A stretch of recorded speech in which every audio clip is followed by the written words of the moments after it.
Eagles OTAs start today, Roob. We're just not there. Yeah, it's a shame. I would love to be there and see what's going on, but we're just gonna have to wait a few days. A few days, that's right. This is the Eagle Eye Podcast with Reuben Frank. I'm Dave Zangaro. We will be there later in the week. It looks like Friday, so we'll have full updates on all the goings on there at Eagles OTAs. The goings on that they let us see.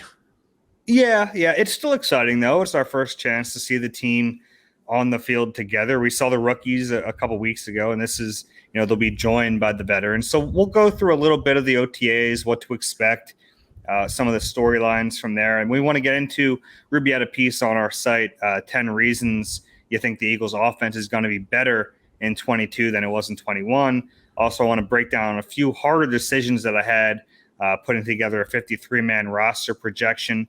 And then at the end, some news about our old buddy Jay Ajayi. Good news for him, and we'll kind of let that take us into a fun topic at the end of the podcast.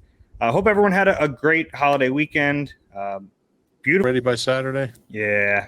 We got like all kinds of thunderstorms, and I was moving my daughter from right around the corner from here to about an hour from here, and we hit 3 different crazy thunderstorms. Oh, wow. During the day. So I was driving the big old U-Haul. Those are scary to drive. Yeah. There's this one area on Route 1 between Concordville and the Blue Route, where there's this hill. It's like this really steep, like mile, or it's like 3/4 of a mile long hill. And like, I had no control over the thing. I was probably going 140 and maybe not quite, but yeah, it was fun. I kind of like, you're up high, and you feel like you're controlling the world there. But it was kind of cool. It's amazing to me that like regular people can just go drive those things. Yeah, it doesn't seem really like that should be like, you should need a special license, but I enjoy it. I'm glad you don't need it, because I've used them before too, and it is fun. Yeah. So that was cool. And trying to navigate that down like little side streets and alleyways in South Philadelphia was interesting. Yeah, I bet it was tough. I had a rough weekend getting a little tan on the beach. So I hope everyone was able to enjoy it a little bit at least. And if not, hopefully we can help you enjoy the week here, because we have some stuff to talk about. OTAs, Rube. And I'm a dork when it comes to OTAs. I really do like that. Not in general, all right? You shook your head a little too early when I said that. I love OTAs because it's like the very beginning of seeing what the team's going to look like. And we're not going to, there's no way to really draw any major conclusions from what we see later this week and next week, especially because the Eagles have really kind of limited their practices in general, but it's fun. I'm going to give you a one-eye story. When I started covering the Eagles, OTAs were called voluntary camp, and they were immediately before training camp. And so it was the 2 weeks before training camp, and they were here. They were actually here at JFK, like right where I'm sitting. JFK it was where the Wells Fargo Center is now. And they were open to the public. They were open to fans. Fans could come down and sit in JFK and watch voluntary practice. And there would usually be like 30 to 50 fans. Like if they did that now, it would be packed. Obviously, there's fewer chances. Back then you could go to training camp for 6 weeks in Westchester and watch every practice, 2 days. But they called them voluntary camps. But the coaches made sure players knew they weren't really voluntary. They just had to call them that for contracts and union stuff. But those. Did any of those players back then go and pick sconces like Kerry Williams? Two guys got sconces. But yeah, it's so that they go back, and that was new. It was novel back then to have any sort of off-season program before training camp, and that's why training camp was so long, because players would use it to get into shape. Now you better be in shape when you report. Yeah, it's really like a year-round thing. I kind of like the format now because it makes sense to have some sort of off-season and then the break, and then all right, once training camp starts, there really aren't any breaks. You get the bye week, but now it's one bye week and a 17-game schedule. If you go to the playoffs, it's a really long season. So I like the way it's formatted now. And to kind of give people a little bit of a breakdown of how the offseason works, if you're not familiar, it's broken down into phases. So phase 1 is really just about nothing. Phase 2 is the ramp up, and phase 3 is OTAs. And even then, it's pretty light, and the Eagles are making them even lighter. So the CBA, the collective bargaining agreement, allows for teams to have 10 practices during their organized team activities. Most teams use all 10, and until a few years ago, the Eagles did too. This year, they're only using 6 of those practice days, and they've eliminated the mandatory minicamp. They're one of just 2 teams in the NFL to not have a mandatory minicamp. The other team, the Cincinnati Bengals, and I mean, they have a legitimate reason to do it. They were playing pretty late for a team. They played in the Super Bowl, so they might need the break. This is the way it is under Nick Sirianni. Hate it or love it, I mean, they're going to limit practice time. We saw that at training camp last year, and we saw it really throughout the season. And they have to feel a little vindicated about the success they had last year. It never seemed like they were out of shape. It never seemed like they were behind. I mean, they had struggles early in the year, but I don't think it was because they weren't ready. No, you look at the opener against the Falcons, and they blew them out. I really think that there was a payoff. I was skeptical. I admit it. I was skeptical when Nick kind of sketched out how, and Doug was starting to look in those terms at the end of his, I mean, he would, practices would get shorter and shorter as the year went on. I think Andy Reid started the over 30 club. Those guys would have a day off of practice every week. But Nick took it to certainly extremes we've never seen before. But yeah, I think not just the success they had and being fresh at the end of the year, but just how healthy they were. I mean, this franchise, Howie and all the medical people have been trying to figure out how to stay healthy. Because really in 18, 19, and 20, I mean, this team was decimated by injuries. I don't know if there's – I think the 49ers are the only team that had more guys on IR or more games lost to injuries over that 3-year period. And last year was crazy or 2 years ago was crazy with the Niners. But, yeah, I mean, they had to figure out a way to stay healthy. And I think they pretty much did it. Now, there was a couple guys were hurt last year, but for the most part, they had the team they wanted at the end of the year. And I don't know how much cause and effect there is, but I suspect that it's related to the practices. But the thing is, I think the important thing to remember is they're not just getting time off instead of practicing. They hit the books, they watch film. It's very intense, but keeping them off their feet while they're doing it and keeping them inside and safe from injuries. The learning aspect is just as intense as ever. Yeah, I think that probably goes more with the regular season than OTAs, just because they're really limited in everything they're allowed to do. The CBA really kind of spells out the amount of time they're allowed to do anything. But I kind of agree with not going too hard in practice in general. And it's kind of the way they've gone. And, at OTAs, though, it's like, could they benefit from 4 more non-padded practices in shorts? I think they could. I mean, they could make these like glorified walkthroughs in a way. So I don't mind them canceling the mandatory minicamp as much as I mind limiting the OTA practices. That's the only confusing part to me, because it's not like these are really taxing practices anyway.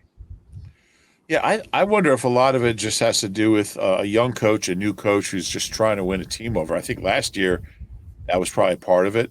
Yeah. To show that he could, compromise and he was willing to listen to them. And I think that was as big a part of it as any. And I think this year is about, well, it worked last year, so let's just keep doing it the same way and really cut everything down. Yeah, it kind of set a precedent, too. It's like if you do that last year, things went pretty well. And then this year you come in, like a hardo and say, hey, we're practicing every day and we're doing mandatory camp. Everyone's gonna be like, what the heck, man? We won 9 games last year. No one expected anything. And now we're going to go harder. It wouldn't make sense. So yeah, that's what it is. And we'll be out there probably Friday. Look, it's going to be really limited in what we can see, but are there things you're going to keep an eye on? I'm not sure how much we'll be able to keep an eye on, but I think the main thing is just what the what the rookies look like, what they look like in their uniforms, and the new people, like just, who looks fit, who looks maybe a step slow. You just want to see what these guys, I mean, we haven't seen them. We've seen the rookies at for I guess a day or two, but yeah, you just want to see what the new guys look like. And I enjoy watching the coaches interact with the players. That's something, you really learn a lot about them by how they do that. As far as what happens on the field, I don't think there's going to be a whole lot that we can learn, other than, maybe who's out of shape, who's hobbled a little bit, and who didn't do the work in the first few months of the offseason that they needed to do. Yeah, I think I'm going to learn things. Okay. I'll make sure I learn things. Good luck with that. You're skeptical. You're gonna be looking through the fence. Dave's gonna be the guy out on Broad Street, hiding in the what are they, arborvitae? Yeah, peeking through. Patrick Johnson's getting second team reps now. That's not far off. Till the police come. But I think there will be certain things, like normally offensive linemen during their individual periods. This is what we'll be able to watch. They normally line up in their order of left tackle through right tackle, so we might get at least a glimpse at who's going to get their first crack at the right guard spot. My guess would be Isaac Seumalo, just from seniority, is going to be there, but we might get a chance to see who else is repping at guard. We'll see. Do we even know he's been cleared? No. Yeah. That's the first step. If he's cleared, we'll find out if he's practicing. That's a big deal. Yeah. That kind of stuff we'll learn. Yeah, we'll see Brandon Graham presumably back on the field for the first time. He said he'll be good to go for OTAs. We'll see AJ Brown for the first time. It's we won't gain a lot of information, but it'll be exciting. See AJ Brown out there and James Bradbury out there and Hassan Reddick. Yeah. Those are the guys that you want to see. You'll see in the Eagles uniform for the first time, and that'll be exciting. Yeah. And look, it won't be, I mean, we're not going to get a sense of, like, I think people want to know, like, what's the defense going to look like? How much 3-4, how much 4-3? I mean, they're not even going to go 11 on 11 in OTAs. So that's going to be mighty tough to tell. We might see some shells, like we might see a little glimpses here and there based on like how the linebackers are going through individual drills. Like that might give us a little bit of a hint. We'll see which position has Nakobe Dean is playing, if he's at the mic or will, but in terms of overall schematics, we probably won't see a ton. That'll come in training camp. Yeah, I think training camp's really going to be our first window into what. And like we know what they're going to do on offense, but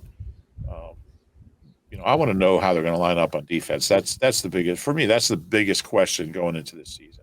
Well, I do have some questions on offense that we won't get answered in OTAs. The biggest one for me is, how much is AJ Brown going to play in the slot? Because it was a pretty big part of his role in Tennessee. And Quez Watkins, I mean, until last year, had been an outside receiver. So I'd imagine we know how much Nick Sirianni cares about matchups. Like, there are times where the better matchup is going to be to have AJ Brown inside, especially on some of these small nickel corners, like guys who are Vontae Maddox sized. I want to see AJ Brown on guys like that occasionally. Yeah, but I mean, I'm sure we'll see that during the season. I'm sure he's going to play inside some, but I don't know how much we're really going to learn about that in training camp either. I think joint practices are when we're really going to learn. We're really going to get a good idea at Cleveland and Miami of some of that stuff. I disagree. I think they're more reserved in those joint practices, at least schematically, than they are in training camp. I don't. Okay. We'll see. Because it doesn't make sense to show another team exactly what you want to do. Yeah, but if you're going to have joint practices, it doesn't make sense to not do what you're going to do, what you need to get better at. Well, sure it does. I mean, that's what preseason games do too. You can get better without showing exactly your plays. I think one of the reasons joint practices, and we're off topic here, but one of the reasons joint practices have replaced that's a surprise. Games. We're 12 minutes into this and we're off topic. I think one of the reasons joint practices have replaced preseason games as the kind of number one evaluation is because of that, because they have the flexibility to to run stuff that they're going to run during the season that nobody's going to really see. Oh, I don't. This is way. I mean, we are like 8 degrees separated from where we're supposed to be right now. I think the joint practices, the value of them is situational. So it's not necessarily like these are the plays we're going to run, but you can put guys in a goal line situation, or you can put guys in a 2-minute situation against live competition. Whereas, like in a preseason game, you have I think that's part of it too. I think that's all part of it. Okay, it's all part of it. Where the heck were we? I don't know. We were talking about OTAs, maybe. We're not going to learn anything about it from OTAs, so we have to talk about other stuff. But yeah, I'm sure we'll come out of there with a little bit better idea. You're acting like we shouldn't even show up here. No, well, I think we should show up. I might show up the night before and camp out. Dave will be camping out at Roosevelt Park. He's done that before. That's just my typical Thursday routine. Actually, doesn't the flower show start down? The flower show's across the street, so you could probably just. How are they? You talk about off topic. How are they going to do the flower show outside if it's like they did it last year at Roosevelt Park? Did they? Yeah. Don't some of the flowers just die? There are a lot of flowers outside. I mean, I don't know if you've been to a garden lately. Yeah, but if it's like, but these flowers are like cut; they're not growing. Well, I guess they find a way. I get maybe they have like flower show. What's that? You ever been to the flower show? Never been to the flower show. I took my mom one year for her birthday. What was it? The convention center? Yeah, it was a long day for me. They get really crowded. There's a lot of people there. They like to push. My mom really liked it. I made it through. Yeah, it's one of those things that you got to take one for the team sometimes. Yeah, and she like, hey, that's all. I just can't imagine a show about flowers. It's like let's go to the microphone show. Hey, Tom Finders go to the microphone show. I guess they have microphone shows, but I don't know. People have hobbies. Yeah, people like flowers. Yeah, mom. I mean, I'll tell you what. My mom must have taken about 1,000 photos of flowers in a flower show that just like. And she might have What's a show you would be really interested in, like a something show? Like I'll tell you what. So when I was a kid, she would, and it was kind of like payback. The Wildwood Convention Center used to have baseball card shows. Oh yeah, or like sport card shows, and I used to go to those, and I used to love that. Yeah, it was funny. So I got an autograph there, and I told him many years later from Keith Jones. Oh yeah. Yeah, waited in line and got an autograph. I think I still have it somewhere. A Keith Jones autographed hockey puck. Wow. I had that experience. I had there was an article in the New York Times when I was a kid in New York about Jerry Koosman, the left-handed pitcher who later was with the Phillies. And he had this whole philosophy that since batters could use different size, length, and weight bats, that the pitcher should be able to pick out the ball that he wants to throw. And it was like tongue in cheek, but it was a really funny piece. I forget who wrote it, but I sent it to Jerry Koosman and he signed it and mailed it back. I was probably like 11. So I was covering a Phillies game and Jerry Koosman was in the clubhouse and I reminded him of that and he laughed because he remembered the piece. He didn't remember the autograph. It probably wasn't even, he probably didn't even sign it, but I'm sure he signed it. I'm sure he did. I did get to tell him, Jerry, you made an 11-year-old's day once upon a time. But I did that show at the Valley Forge memorabilia show with Ray on WIP. And that place, it's more than just cards. I didn't realize. I mean, it's old yearbooks and programs and scorecards and bats and balls. It's more than just cards. They're fascinating. Some of the stuff, old newspapers, from momentous days in baseball history, football history. It's like a little museum that gets set up for the weekend in the convention center. So that is pretty cool. Yeah. All right. You got anything else on OTAs before we move on here? No, I was just trying to think what kind of trade show I'd be interested in. I guess keyboards, like electronic keyboards. Yeah. I mean, they have musical instrument, Yeah, I'd go to that. Those kind of shows. A couple synthesizers or Mellotron. They do a boat show. That's kind of fun. Yeah, I was walking through the Marriott down here in Center City, and it was during the boat show, and I was walking from the Marriott to the train station, and I hear Roob, And I look over, and Hugh Douglas is doing an appearance at the boat show, and he was like 100 yards away, and he saw me like walking by, and that was the closest I got to the boat show. Barrett goes to the boat show. Barrett's a big boat guy. It's kind of cool. Yeah, And I'll bet it is. I've never actually been to the auto show, but I would do that. That seems Go kind to of the cool. boat show. When's the boat show? I don't know. We should do a live podcast at the boat show. On boat show? All right, I'm in. All right. We'll do that. All right. Anything else in OTAs? I got to try to get it back here. All right, here we go. Let's get back on track. All right. Your piece. 10 reasons you think the offense is going to be better in 2022. I will draw this out until you get it up on your screen because I can tell you're struggling. I don't know why I didn't just put it on this screen here, but I don't know how to do that. But when I looked at it, like the Eagles' offense wasn't awful last year. I mean, they were number one running the ball, fourth best in the league on third down. They were the second highest scoring team in the second half, which is interesting. Part of that, I think, is the fact that they were down like 30-0 in a lot of those games, and the other team wasn't really trying anymore. But part of it was that they did get their act together later in games. They had the fifth fewest turnovers in football, and they were sixth in fewest sacks. But they're also 25th in passing offense. They were 14th in first downs per game, 14th in scoring, 17th in scoring in the first half. So obviously a lot of room for improvement. So I'll just run through these really quick, and I'll run through them, and you can just comment on it. Some of them are really obvious, but I think for Nick Sirianni, I mean, last year he had never been a play caller, he'd never been a play designer, he'd never been a head coach, he had never been any of this stuff, and I really think having a year in the bank to learn from and doing it for a second year is going to help him.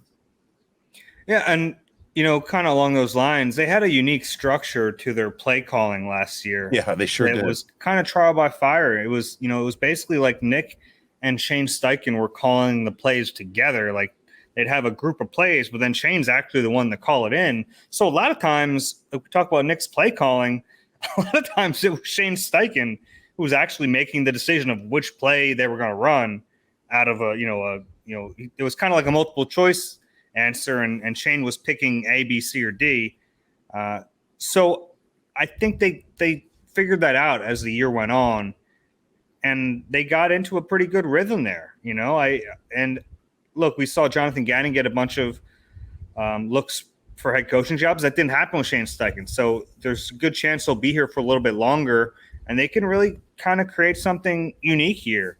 I think there are some drawbacks to that system when you have multiple people calling the plays, but there's also a way to find balance in it, where if one guy is going, and we've seen it here before in this town, if one guy is going real heavy run or real heavy pass, the other guy can balance them out.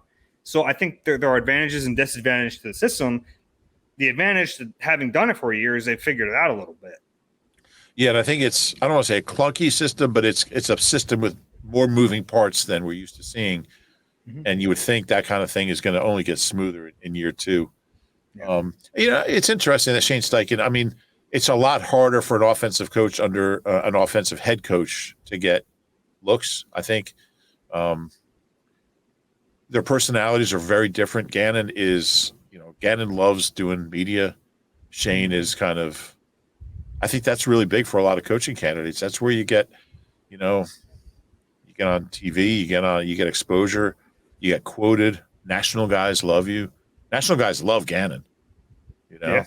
But Steichen, I don't know. I mean, who knows who's going to be a good head coach or not, but it'll be interesting to see if he ever does get any looks. And the second one I have is also the second obvious one, but just Jalen Hurts and his improvement. And I started thinking, like, what young quarterback in Eagles history has not gotten better from year one as a starter, as a full-time starter, to year two as a full-time starter? And there isn't one. There isn't one. Like, everyone who started a significant number of games, I think it was over eight or more in his first and second year as a starter, every single guy got better, whether it was Randall or Foles or guy in Indy, Carson Wentz, that is. The last two, I mean, Foles and Carson got much better in year two as a starter. Yeah. And I mean, Donovan went from playing behind Doug Peterson to, taking the team to the playoffs, winning a game and making the Pro Bowl. So it's a year, it's now Jalen's a little different because he wasn't a rookie last year, but it was his first year in a new system. I can't think of one reason he won't get better. Like, he puts in the work. He's a determined kid. I still think he's limited. I think the ceiling isn't quite as high for him, but do you want one reason? And this is not, I don't believe this, but I'll play a little devil's advocate. If you're trying to find a reason he might not get better, it's because the offense presumably will change to be a heavier passing attack, and you can argue that he's not built for that. Yeah, I mean, we've seen games where he's thrown 50 times, and we've seen games where he's thrown for 400 yards. I think there's a happy medium. Mm-hmm. Oh yeah, for sure. I do think he can be effective throwing. I mean, by the end of the year, he was throwing 20 times a game. Because they were running the ball so well. It wasn't just because he was inconsistent. It was partly that. But I think one led to the other in a way. Yeah. And they just found something that was working, and it made sense to stick with it, and it took a lot of pressure off him. But I just think, I mean, look, we've talked about this, but a second year in the same system, better weapons around him, just being smarter and understanding the NFL game more. I don't know how good he'll wind up being, but I do think he'll be better. And I don't, we'll see. Number 3 was AJ Brown, and just having that 1-2, not just a 1-2, but just having like more than one legit wide receiver and potential star wide receiver. I can't say enough about how much he's going to change this offense in theory.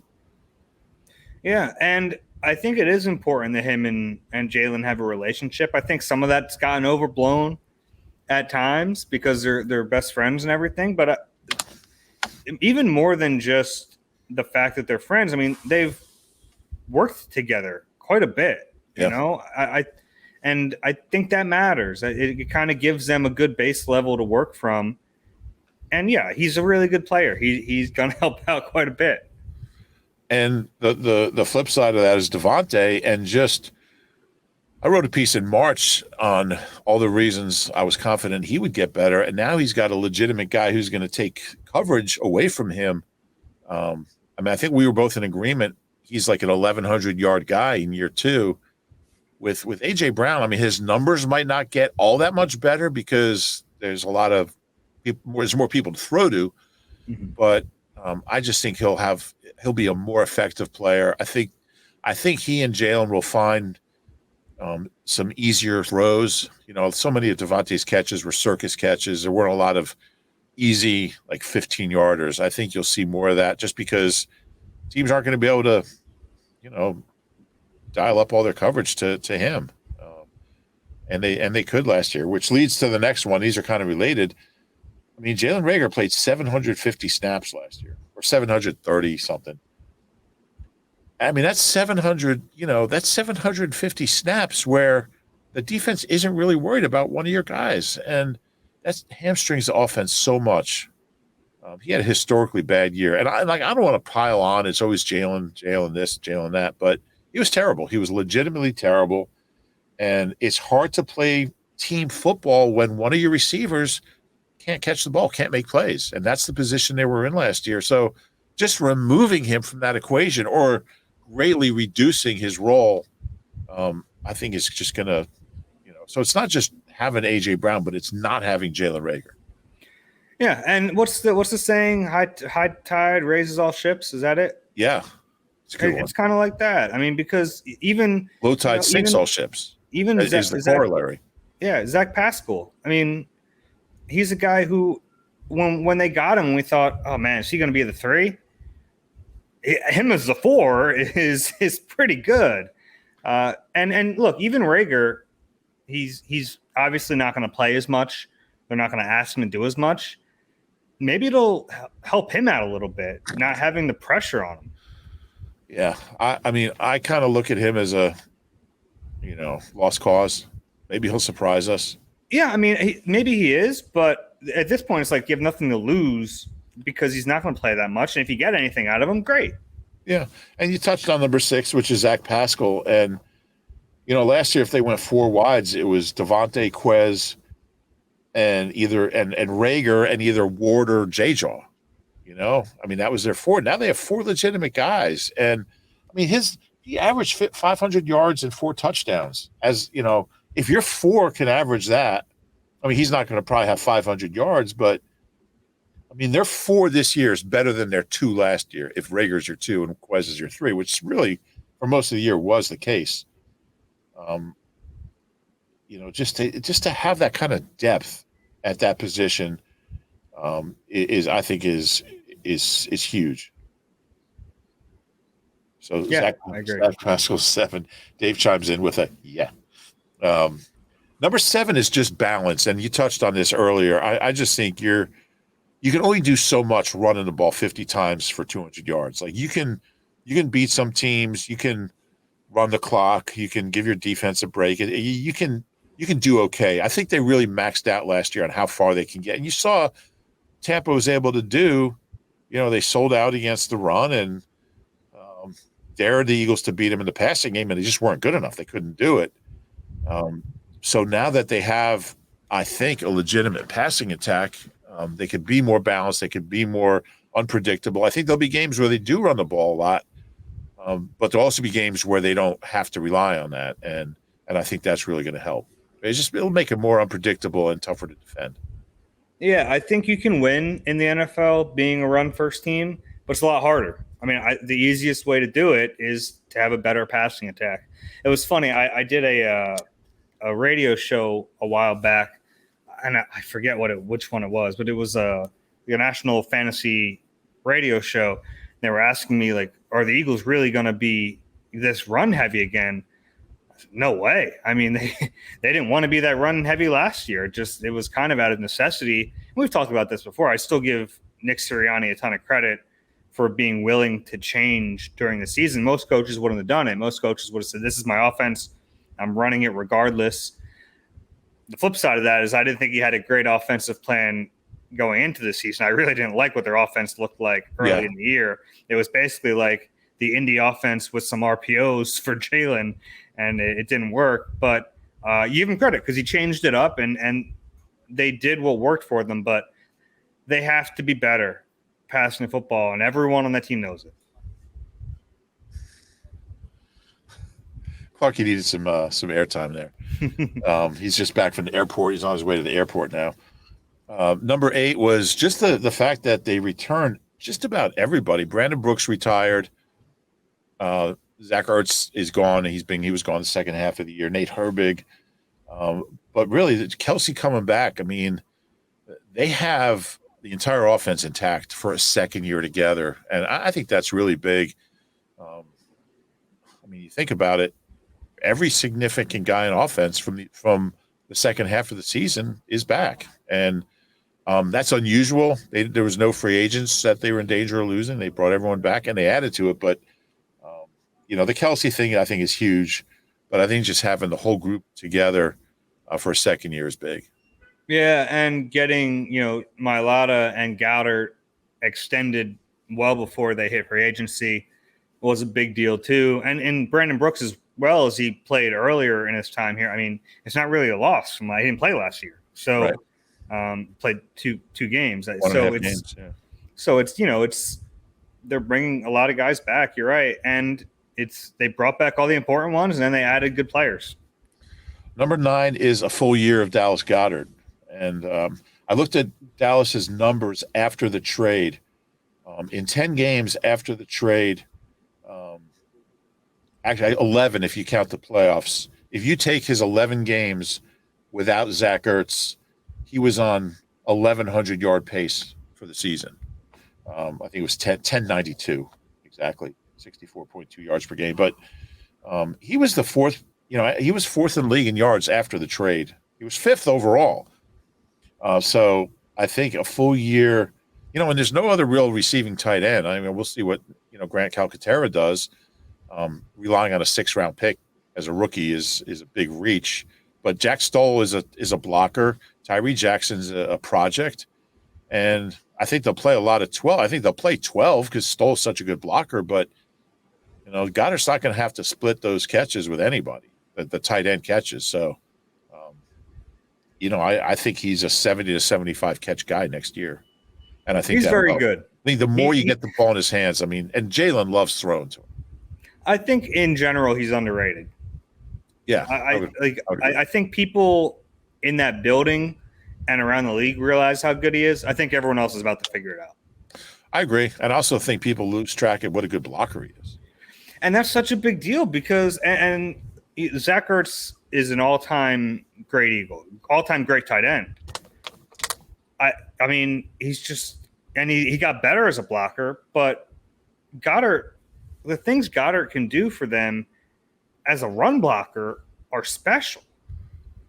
They just are. And there aren't many guys in the league who have that capability to be that good as a blocker and as a pass catcher. I mean, George Kittle's kind of the gold standard of those guys, but Goddard has that same type of ability. I'm not saying he's that good, but he has that type of ability. Wouldn't be shocked if he has like a 1,200-yard season. He's got it in him. He's that good.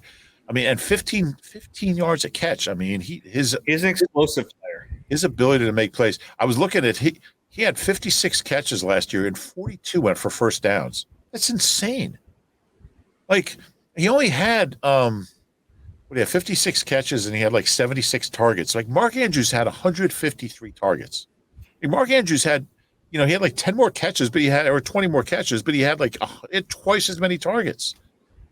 So I mean, Goddard is such an efficient player. In his career, he's like 67% of his catches are gone for first downs. It's the highest in the league by any tight end that I could find going back 30 years. So I agree. He's underrated. The last one I have is, we forget that Landon Dickerson missed most of training camp last year. He started at right guard. He moved over to left guard, I think, in week 4. And he struggled his first few weeks at left guard. He hadn't played. He hadn't practiced.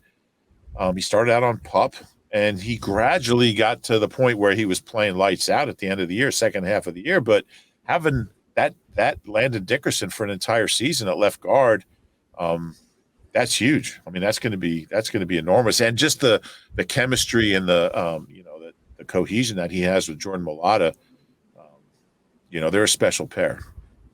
Yeah, I look back at his early season struggles last year and feel a little foolish because I was a little more concerned than I should have been. I was starting to wonder. And looking back, you're like, of course he struggled. The guy missed all the training camp. He got thrown in the fire. Changed positions. Yeah. So, yes, he absolutely should have struggled. But in my head, I was like, this guy played at Alabama, clearly first-round talent. Like, why isn't he playing better? Now it's obvious, and I think he's going to continue to get better. Yeah. Yeah, so that's 10 reasons the offense will get better. And some are obvious, some not so obvious, but got me through a day, Dave. I hear you there. All right, let's I have my 53-man roster projection. We don't have to go through all of it. I want to just go through some of the tougher decisions I had to make. And I'll start off with running back. I only kept 3. Okay. I kept Miles Sanders, Kenny Gainwell, and Boston Scott. It's weird right now. They only have 5 running backs on the 90-man roster. The other 2 are Jason Huntley and Kennedy Brooks. So at first I was thinking these guys are going to be competing for a roster spot. And then I thought they probably don't need to have 4 on the roster. Yeah. They'll keep one of those guys on the practice squad or both. They have 16 spots again. Yeah. Yeah. And, Jordan Howard will probably be here at some point. Who knows? No, He's probably still not. available. He's still available. But that makes sense. That does make sense. I would be shocked if they add another running back before camp, but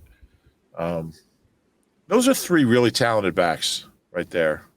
Mm-hmm. Who are different kind of players. I'm really excited for Gainwell. See what he can do in year 2. I am too. I thought he was underutilized at times. He was inactive for a game. Yeah, he was inactive. There's some games he didn't have any touches or 1-2 touches, especially for a team that was running the ball 50 times a game. But honestly, he's the one running back where running the ball probably hurts his touches because he catches the ball better than he runs it. Yeah, he's a natural pass catcher. He's a pretty good runner, but he's a terrific receiver. Even Miles said he's the best receiving back on the team, and Boston's pretty good at it too. Yeah. The next tough decision I had was a receiver because I kept 5 and Jalen Reagor was the 5th because I still think he's going to be on the team because I know everyone wants them to trade him. I just don't know who's doing that. You know, I think they would like to, but I don't think it's super likely. And his contract tells you that they're not going to cut him. So I think he's probably on the team. And then if you keep 6, who's the 6? Is it Britton Covey because he can return? Is it Greg Ward because you want a backup slot? I don't know. I think they might go light here. Yeah, I think there's certainly a possibility. I would guess 6 if I was making a roster up right now. I'd have to look at that and look how the numbers add up. But who would be your 6th? Probably Ward. Okay. Yeah.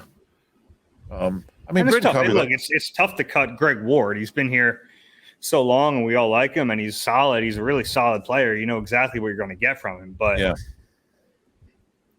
yeah, but you're also, I mean, it's not gonna kill you to cut him. Yeah. Britton Covey's an interesting guy because I could see him having a really impressive training camp. It'd be interesting to see if he can be good enough to force their hand to keep him. Yeah, he's 25, which is, he's right. an old rookie. Yeah, he's old. He's probably older than Greg Ward. Not really, not quite. Yeah, close. I think Greg's 26. Yeah. But yeah, it'll be interesting. And I agree with you about Reagor. I just don't think people are going to trade. Certainly not going to trade a pick for him.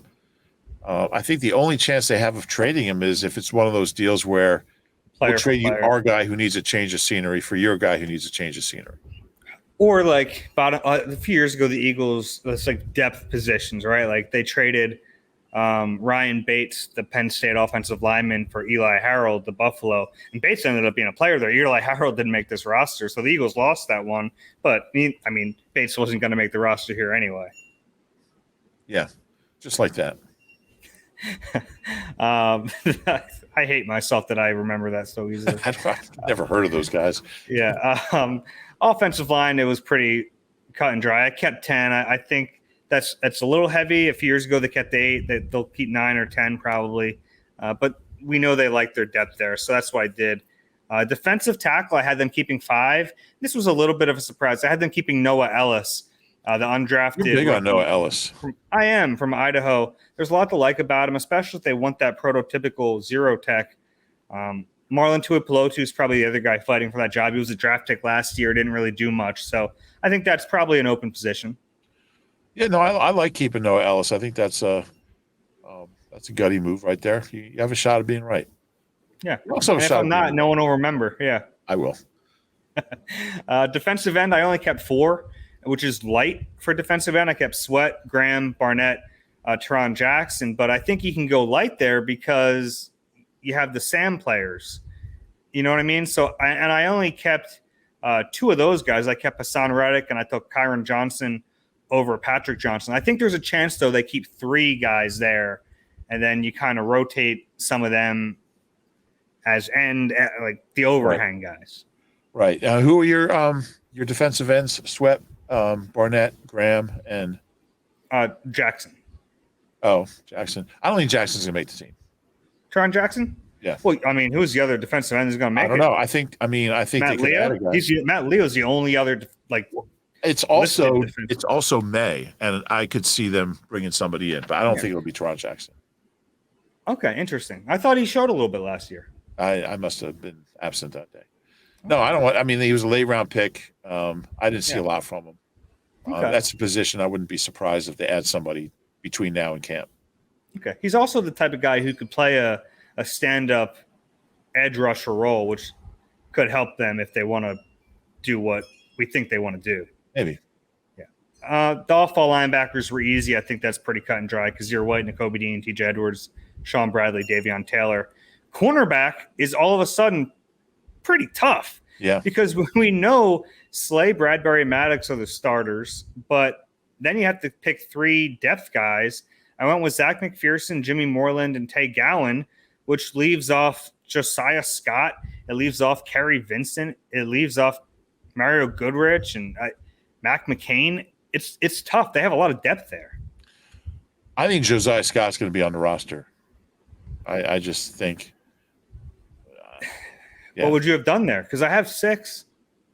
Who are your keep backups? 7 Your backups are McPherson, Jimmy Moreland, and Tay Gowan. I think Jimmy Moreland's going to have a terrible training camp and get cut. Okay. That would be fine because, I mean, I think it might come down to Moreland or Josiah Scott because they're both kind of nickel. Yeah, both slottish guys. Nickel-only players. I'm going to go Josiah Scott over Moreland. I don't mind that. I went back and forth on those two because Scott played special teams, was a pretty good gunner, so at least you have a baseline there. But Moreland has the experience, and I think that matters too. We'll see. I love that I'm getting super deep into the roster in June. And then safety, it's not June, it's May, by the way. Almost June. Safety, pretty easy. Not great depth, but Marcus Epps, Anthony Harris, Kayvon Wallace, Andre Sachere, Jared Maiden, and Reed Blankenship are out. I think if there's a position they're going to add, it's probably safety. It makes sense. I don't think it'll be like a starter type guy, but they need depth too. Certainly add some depth. Yeah. All right, that's it. Those were the tough decisions I had. Okay, we'll see. I'll do it again maybe before training tomorrow. Tomorrow. We'll do it again Thursday. Next podcast. That's one of my favorite activities is trying to project the roster. Dave sits at home and he's working on his mock practice squad next. I did that. I shouldn't say anything. I spent Memorial Day trying to get StatHead to work when the player game finder crashed. So I don't have any room to talk. JJ, good for him. He had the story here. Ian Rappaport, NFL Network, reported this on Tuesday that he finally got a settlement payout from an insurance policy he took out in 2018, and that was not super long before he tore his ACL, which effectively ended his career. I know he came back in 2019, but he really had nothing left. He played in 3 games. We don't know how much he ended up getting out of this insurance policy. The policy was for $5 million, and the fact that Rappaport termed it the way he did, saying settlement, makes you think he didn't get all of it. But I hope it was a good chunk of it because, and we've mentioned this on the pod before, Jai never made huge money in this league. His career earnings are just under $4 million. For a guy who was a Pro Bowler, it's really low. He never got a second contract that was worth anything. Yeah, I was just going to look up on Spotrac his career earnings. You just said it. They have him at $3.9 million. Those late round guys. I mean, especially running backs, man. It's not a career that's conducive to a long career. Not a position where guys play. And for him, good for him. I mean, he might make as much from the settlement as he made in his career playing football. It's possible. Probably just under it. He probably like doubled his career earnings. Yeah. And this is apparently, according to the report, it's untaxed money. Really? Yeah. I don't know how that works. I have no idea. You get one of those deals. But good for him. We all like Jay. And it's funny, he only played 17 meaningful games here, but that was what it was so weird when he retired and got honored here because he had nowhere else to go. He only played in one other city and it didn't end well. So he had to come here. He won a championship here and he was a big part of that. Good for him. And he's really like the prototype of the 2017 Eagles, the veterans that came in, because most of them didn't have long careers here. Most of them didn't have long careers once they got here. I mean, like all those guys like LeGarrette and Patrick Robinson and Corey Grant, they're all out of the league, within the next year or two. Chris Long played one more year. Such an interesting group. I mean, by 2019, like all those free agents they signed were retired. We're out of the league. But yeah, I like Jay. He was always fun to have around.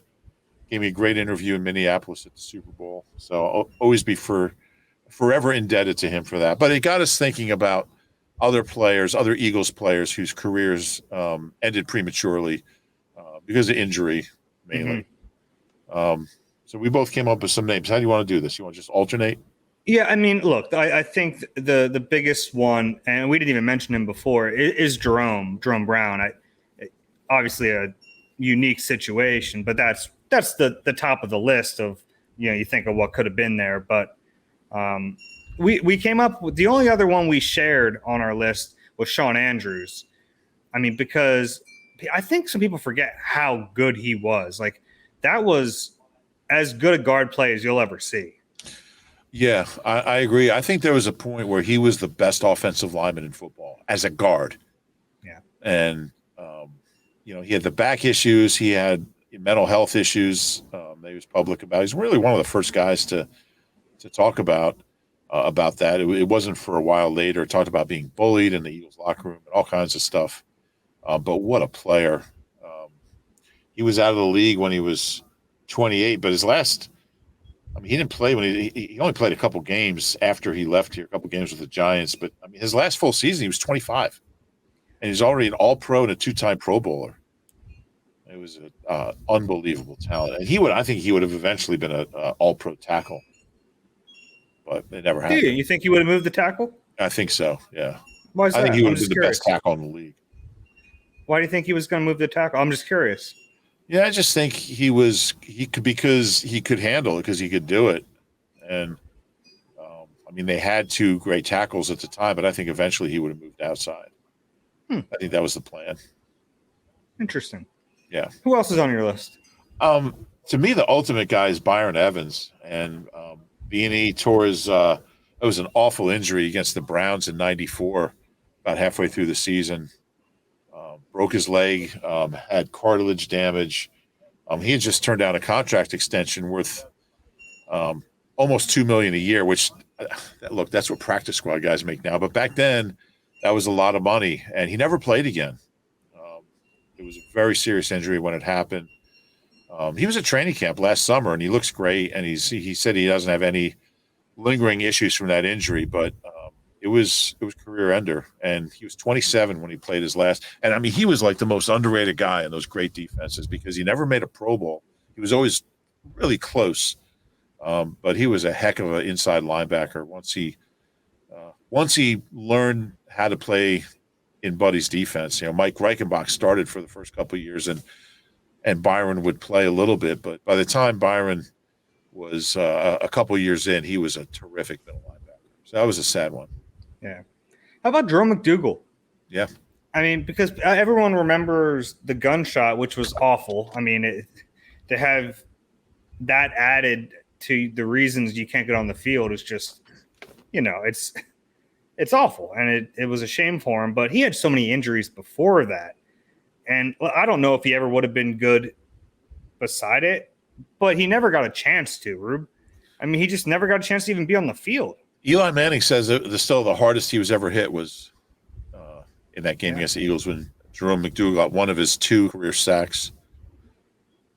And I believe, did he have one sack where he got a sack and he was called for 2 personal fouls, a face mask, and then he kicked the flag. He got 30 yards. He actually had more penalty yards than sack yards in his career, but he was a great guy. It was a shame. Pretty high first round pick.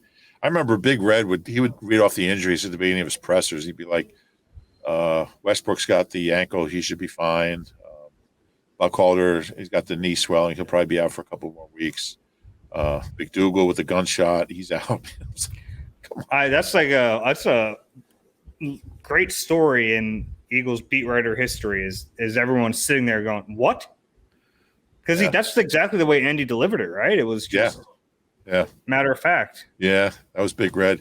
Jerome was a great guy, though. I don't know what happened to him. I'm sure he's doing well wherever he is. Another one that came to mind was Ben Smith. We talked about him, I think, not too long ago. We were talking about the best corner tandems. He also got hurt against the Browns. It was in Cleveland in 91, tore his ACL. And he did play again a year here and there, a couple games, but he was never the same player. He was never close. He was 27 when he got hurt, and he was out of the league within a couple of years. And that was, he was a stud. he was an all pro safety if he had stayed healthy. That was a real shame. How about Stuart Bradley? Stuart Bradley's a good one. I just thought of another one, by the way, who I believe was drafted the same year Stuart Bradley was Kevin Cobb. Oh yeah. Kevin Cobb with the concussions was out of the league when he was like 27. Now I don't know if that's really scary. I mean, that's awful. And we've heard since then how bad it was and how bad it got. He's one of the guys, really kind of one of the poster children of the effects of concussions and post-concussion syndrome. Yeah, scary stuff. But Stuart Bradley was the one that came to mind for me because he had a really good year. Was it 2008? And then at the infamous flight night, he got hurt, missed the entire 2009 season, came back, and he was out of the league a few years later. Yeah. I have two more. Okay. Todd Pinkston, whether you love him or hate him, I mean, he was an okay player. His last year, he had like almost 700 yards, average 18 yards a catch. So he wasn't the worst player. He shouldn't have been a second-round pick. That wasn't his fault. It also wasn't his fault that he was a main option for some really good teams. Right. Right. But he tore his Achilles right in front of me at Lehigh. One of the first days of training camp in 2005. The Super Bowl was actually his last game. He had a pretty good first half. I think he was 4 for 84, and then didn't play in the second half, and then never played again. He was 27. And the other one I have is, and that was an Achilles. He was in a camp the next year, and he just couldn't run it. I think he was in camp with the Chiefs. And Leonard Weaver. Leonard Weaver was young. He was younger than I remembered. He was only 27 when he. That was a. Wow. I mean, I remember. Rick Burkholder saying at his presser it's career threatening. I mean, he tore his ACL, his PCL, and had nerve damage. That was opening day 2010 against the Packers at the Link over here. He was only 27. He never played again. And he had made the Pro Bowl the year before as a fullback. So he was kind of in his prime. All sad stories. And, I haven't seen Ben Smith. The other guys I haven't seen Sean Andrews. The other guys have been around. We see Pink now and then. B&E's been at camp. Leonard Weaver's doing well. I guess when you go into this line of business, you know that any play could be your last, and these guys are evidence of that. What a cheery way for us to end this podcast. But JJ got his money, which we're happy about. Yeah. All right. If you guys enjoy the Eagle Eye podcast, please rate and subscribe wherever you get your pods. If you're watching on YouTube, please click the like button and subscribe there as well. We got some more 5-star reviews. We appreciate that. I read them. I like them. Thank you. I write them. He reads them. I write them. All right. You got anything else before we wrap this up? No, I'm good, Dave. All right, everyone. We will talk to you later in the week. For Reuben, I'm Dave. We'll speak soon.